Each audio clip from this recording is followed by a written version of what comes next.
Most parents look at a child playing with blocks or talking to a doll and think, oh, how cute, they're staying busy. But what if I told you that by simply watching how your child interacts with those toys, you are looking at a live map of their future IQ, their emotional resilience, and their ability to solve complex problems at age 20? There is a massive danger in modern parenting. We are so obsessed with teaching our kids ABC flashcards, iPad apps, structured tutoring, that we are missing the 5 critical brain windows that only open during unstructured play.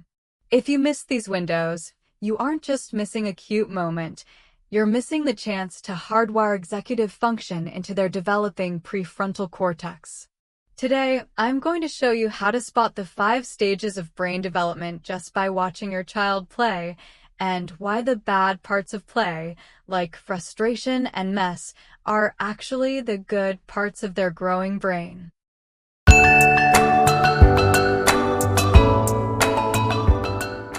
Neuroscientists call play the work of childhood. But here is the problem. In 2026, we've sanitized play. We give kids toys that tell them exactly what to do. Push a button, get a sound. That's not play, that's a reaction. Real brain development happens through neuroplasticity. Every time your child decides to turn a cardboard box into a spaceship, their neurons are literally firing and wiring together. But there's a dark side. If we interrupt them too soon, or if we fix their problems for them, we stop that wiring mid-process. To understand how to help them, you have to know which stage they are in right now. What you see, your baby or toddler banging a spoon on a table, throwing a ball repeatedly, or putting everything in their mouth. The brain science. This is the sensoromotor period. Their brain is building a physical map of the world, gravity, texture, and cause and effect. The bad part, it's loud. It's messy. You want to tell them to stop banging. The shift, don't stop them. Instead, give them different textures. If they are banging wood, give them metal. You are feeding their brain's hunger for sensory data. What you see, your child putting toys in a straight line, or dropping things from their high chair over and over. The brain science. This is spatial awareness. They're learning about trajectories and positioning. The danger.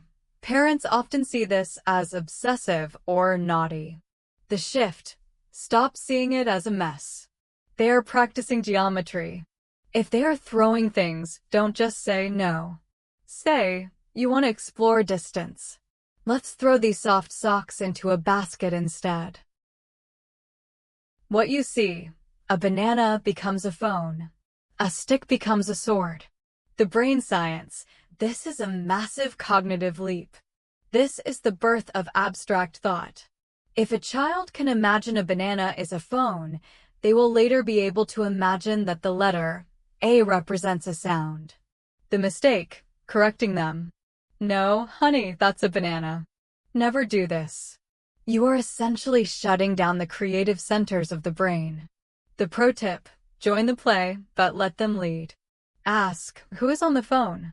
Let their brain do the heavy lifting. What you see, 2 kids playing near each other, but not together. Then, suddenly, they start swapping toys. The brain science.